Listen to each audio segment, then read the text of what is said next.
I work nights in an archive most people will never enter. It is January. Outside, the city is frozen and indifferent. Inside, the lamps are low and the air smells of old paper and colder facts. I am alone with a box that should not have survived. The label says 1882. The contents say something nobody was meant to keep. The man who kept it had a name, Walter.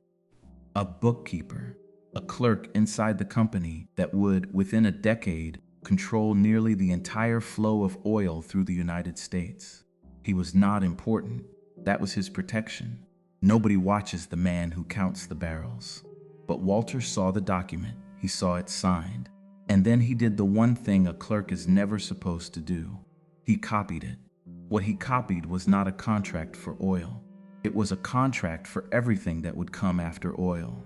A blueprint, a way to own without seeming to own, a way to vanish behind paper. I have that paper now, and the closer I read, the more I understand that the room it was signed in never really closed. We are still inside it.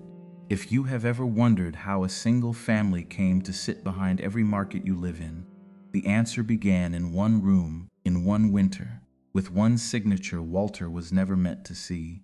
Stay with me, because this is where the modern world was quietly built. Before we go further, do this, subscribe. Not for me, for the record itself. Every person who follows keeps one more buried document from disappearing a second time. So become a witness, then come back, because what Walter copied is worse than you think. Let me tell you about Walter, because the men they choose are never accidents. He came from Cleveland, the same city where the company had grown out of refineries and rail deals, and the patient work of swallowing competitors one quiet handshake at a time. His father had worked the docks. His mother kept a boarding house. Walter was good with numbers and bad with noise, and in a family with no money, that combination is a ticket. He learned bookkeeping the way other boys learned a trade. Ledgers, columns, the clean satisfaction of a balance that closes. By 23, he could find an error in 1,000 entries by the feel of it, the way a tuner finds a flat note. He did not drink, he did not gamble. He went to church on Sunday and to the office on every other day, and he believed, the way careful people do, that honest accounts were a kind of moral act. That belief is what they hired. That belief is what they used. He was brought to New York in 1881. The company was consolidating its offices into a single nerve center. They needed clerks who could be trusted with the real numbers. Walter was given a desk at the southern tip of Manhattan, 26 Broadway. He thought it was a promotion. They had simply mistaken his honesty for obedience. He noticed things slowly at first. A ledger that did not match a public filing. A company name on an invoice that, when he traced it, turned out to be owned by another company, which led back to a single office down the hall. He told himself it was efficiency. He filled his columns and went home to his rented room. But Walter had the one quality that makes a clerk dangerous. He remembered. He could hold 100 entries in his head and feel when one of them lied. And over the autumn of 1881, the entries began very quietly to lie. Something larger was being built underneath the books. Something that did not want to be counted. Then came the morning that broke him open. It was early January 1882, cold enough that the windows held a skin of frost. Walter was asked to carry a folder of records to a room on a floor he had never been sent to before, the kind of room with a heavy door and no name on it. He was told to wait inside. There were men at a long table. He recognized 2 of them by reputation. Trustees, the polite word for the people who decided things. On the table sat a document, several pages of dense legal hand, and beside it a fountain pen and a blotter. One by one the men signed, no ceremony, no speeches. The scratch of a nib, the press of a blotter, the slide of the page to the next man. Walter was not meant to read it, but a clerk reads upside down the way a sailor reads weather, and the words he caught in those minutes did not leave him for the rest of his life. It was an agreement, not to merge, not to buy, to hold.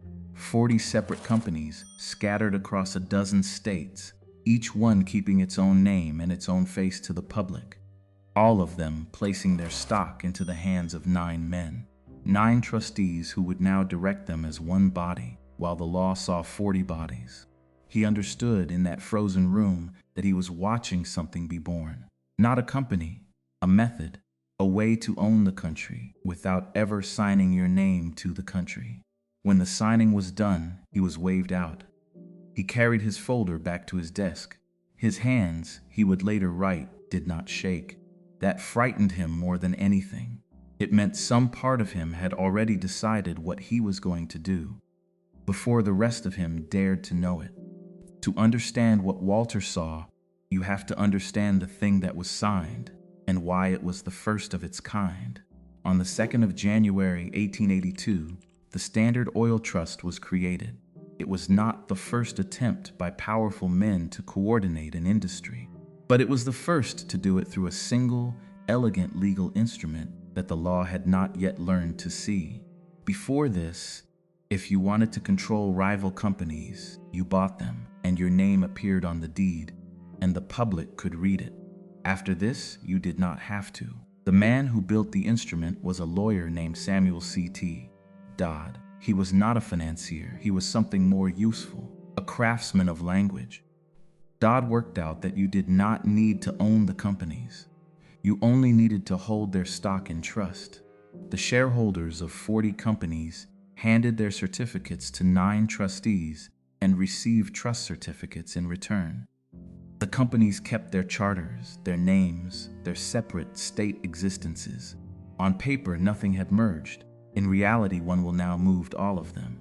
40 companies, 9 trustees, 1 mind behind the curtain. And the address where that curtain hung was 26 Broadway, a name that would, for a generation, mean power the way other addresses mean a city. This is the part I am careful with. I am not here to tell you what was in any man's heart. I cannot read intent across 140 years, and I will not pretend to. I am telling you only what the documents say, and what the structure made possible. A structure is not a confession, but a structure has consequences, whether or not anyone confesses to wanting them. And the consequence of the trust was simple. It made coordination invisible.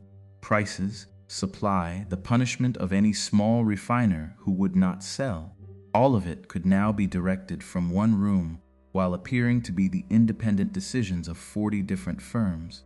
The public saw competition. The trust saw a single ledger. It worked so well that the word itself changed meaning. Within a few years, every great combination of the age called itself a trust, whether or not it used Dodd's exact design. Sugar, whiskey, steel would follow. The instrument one lawyer had drafted for one industry became the template for an entire era of American wealth. People would later call them robber barons. The Baronsons called themselves organizers of chaos. The truth, as usual, was quieter and colder than either name. They had simply found a door the law had left unlocked, and they had walked through it first. Walter walked through a different door, the one back to that nameless room, at night with a lamp and a pencil. He told himself, at first, that he only wanted to understand. That is how careful men begin every dangerous thing. He requested files he had a reason to request. He stayed late. He traced the ownership lines the way he traced errors, patiently, one entry leading to the next. What he found was a forest with a single route. He mapped it across weeks. A company in Pennsylvania that bought crude at a price set by a clerk 3 floors above him. A company in Ohio that billed for shipping. It never performed, the difference flowing upward through 2 intermediary names into the trust's central accounts. Rail rebates, secret reductions the railroads gave to the trust and to no one else. That meant a small independent refiner paid more to ship a barrel than the giant paid. On the same train on the same day. He copied what he could by hand. Not the originals. He was careful never to take an original. He copied the relationships, the map, which company owned which name hid which, where the money went when it left a town and never came back. He wrote it in a personal ledger he kept in his rented room, in a code of his own invention. because even alone he was afraid. And the more he mapped, the more one fact pressed on him. There was no fraud in the ordinary sense. Every entry taken alone was legal. The rebate was negotiated. The intermediary company existed. The trust certificate was a real instrument. No single page broke a law that existed in 1882. The crime, if it was a crime, was the shape of the whole, and the whole had been deliberately designed so that no single page would ever contain it. That is the thing that turned a careful man into a dangerous one. Walter had believed his whole life that honest books told the truth. Now he held books that were each honest and together built a lie. The lie was not in any column. The lie was in the architecture. And architecture, he realized, was exactly what no court was built to read. He kept copying anyway. Maybe because he still believed someone would learn to read it. Here is what his ledger held, and why I cannot stop turning its pages. The first anomaly was the freight. Walter found shipping invoices showing the trust companies paying 10, 15, 20 cents a barrel to move oil that independent refiners paid 40 to move on the same lines. But the deeper anomaly was beneath it. The trust did not merely receive a discount. On certain shipments, it received a payment, a portion of what the competitor paid to ship his own oil. The rivals for bill partly funded the giant that was strangling him. Walter circled that entry 3 times. He could not at first believe a man would design such a thing. Then he understood that no single man had. The structure had, and the structure did not feel. The second anomaly was the names. He counted more than 30 company names that resolved when traced to the same 9 trustees. Local names, friendly names, names that sounded like a neighbor's firm. A town might believe it had 3 competing oil dealers and a choice between them. All 3 reported to the same room. The choice was a painting of a choice. The third anomaly was the pricing. He found internal figures showing the price of refined oil deliberately driven below the cost of production in specific towns. Towns where a single stubborn independent still operated. The loss was absorbed centrally. It was an investment. When the independent failed, as the independent always failed, the price rose again, and the loss was repaid many times over by the people of that town who now had nowhere else to buy. Walter wrote a single word beside that section: patient. The thing was patient the way water is patient with stone. The fourth anomaly was the absence. There were transactions referenced in one ledger that had no matching record anywhere he could reach. Money that left an account and arrived nowhere he was permitted to see. He did not invent a meaning for it. He simply marked it incomplete. A careful man does not fill an empty column with his fear. But he noticed that the empty columns all pointed upward, toward floors he could not enter. And the fifth anomaly was the one that kept him awake. The records anticipated the law. He found memoranda, copying only their dates and subjects, discussing how the structure would behave if a state legislature or a court ever moved against it. The trust was not merely hiding from the law that existed. It was already preparing for laws that did not yet exist. It was thinking in 1882 about 1890. Walter was a bookkeeper. He had no theory of power. But he wrote, near the end of his private ledger, a sentence I have read more times than I can count. They are not breaking the rules. They are writing the rules we will be judged by, and dating them before we know they exist. He was not the only one who saw it. That is the part the record insists on. There was a freight agent, named only by initials, who had handled the rebate paperwork and grown sick over it. The 2 men met once, briefly, the way frightened people meet, and the agent confirmed in his own hand what Walter had reconstructed from the books. The rebates were real. The secrecy was deliberate. He had been told, when he questioned it, that men who made it their concern did not keep their positions. He signed a short statement for Walter and asked that it never be used while he lived. As far as I can tell, it never was. There was, decades later, a journalist. Her name was Ida Tarbell, and her father had been one of the small oilmen the trust ground down in the early years. In 1904, she published a long and careful investigation of the company, built not on rumor but on documents, public records, court filings, the testimony of ruined men. She did not have Walter's ledger. She did not need it. She had assembled from the outside the same shape Walter had traced from the inside. When two witnesses who never met describe the same room, the room is real. And there was the government itself, eventually, which is the strangest corroboration of all, because the state would one day take this structure to its highest court and call it unlawful. You cannot break a thing that was never built. The breakup, when it came, was the government's own signature on the truth of what Walter had seen in that frozen January. They confirmed the architecture by destroying it, or by appearing to.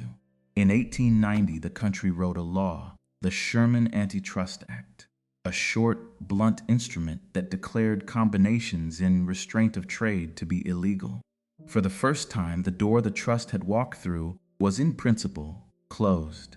In principle, the trust adapted. When one state revoked the charter that allowed the arrangement, the structure simply moved, reformed under friendlier law, changed its clothing, and kept its body. The instrument Dodd had built was flexible by design. A law aimed at a fixed target struck only the place the target had been. It took 21 years for the government to bring the full weight against it. In 1911, in the case the books record as Standard Oil Company of New Jersey versus the United States, the Supreme Court ordered the combination broken apart, dissolved, split into more than 30 separate companies, each set loose to compete with the others. The newspapers called it a victory for the people. In one sense it was. The law had finally proven it could read the architecture and condemn it.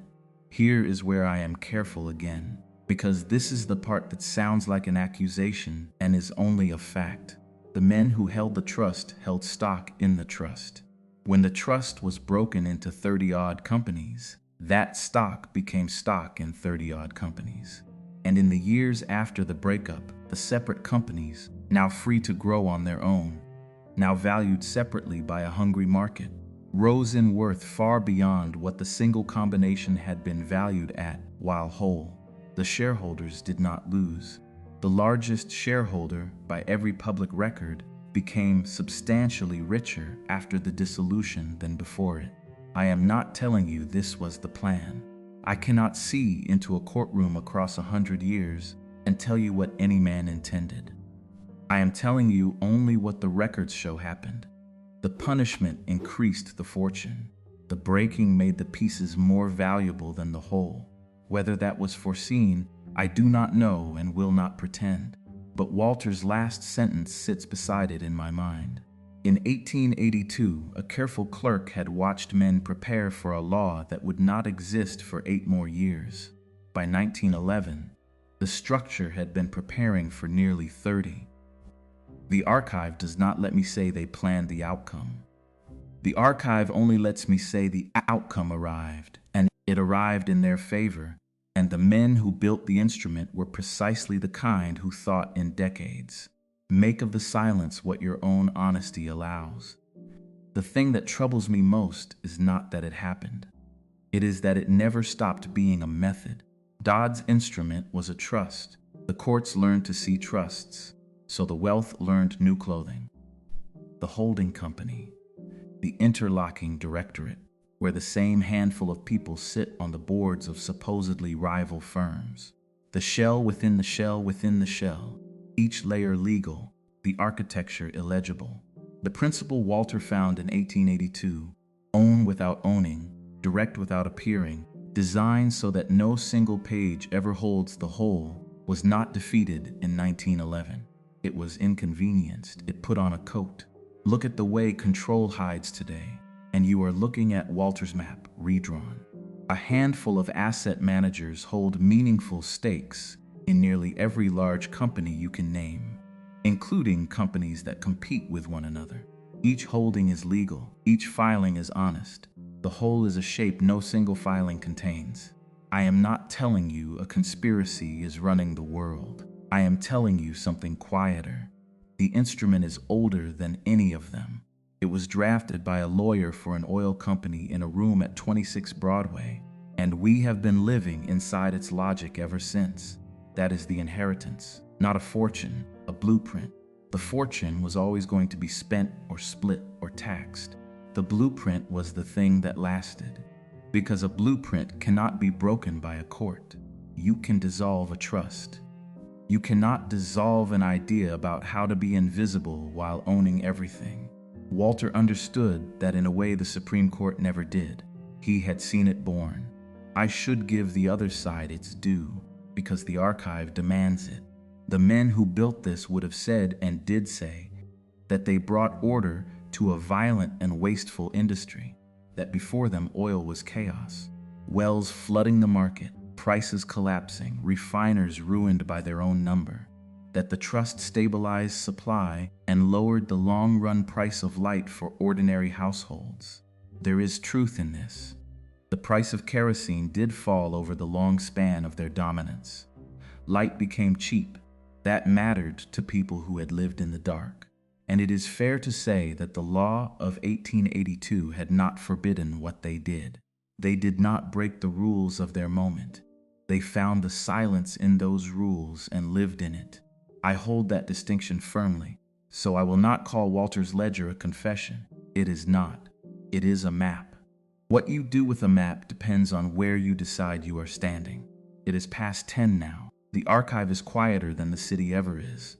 I have Walter's private ledger open under the lamp, his small coded hand running down the page, and beside it the copy of an instrument signed on the 2nd of January 1882 by 9 men in a room with no name. Walter kept copying until the winter he was let go, quietly with a good reference, the way careful men are removed before they become loud. He never went to a newspaper. He never testified. He kept his ledger in a locked drawer for the rest of his life and left it, without explanation, to the institution where I now work. Maybe he could not bear to be the man who counted the barrels and then counted the truth, but he did not destroy it. That is the whole of his courage, and it is enough. People assume the dangerous documents are the ones that get destroyed. I have worked here long enough to know the opposite. The dangerous ones survive. They get filed under the wrong year, boxed with the harmless, labeled so plainly that no one looks twice. The archive was never destroyed. It was just buried, and buried is not gone. Buried is waiting. Next time, I am going to open the box that frightens me more than this one, because the same family that built the instrument did not stop at oil. By 1915, their reach had moved into something closer to your body than your lamp. The medicine you take, the pharmacies you trust, the very definition of what counts as a cure. They bought it the same way they bought oil. Quietly, legally, through names you would never trace. I have the map of how American medicine was captured one pharmacy at a time. Come back and bring your honesty. You will need it.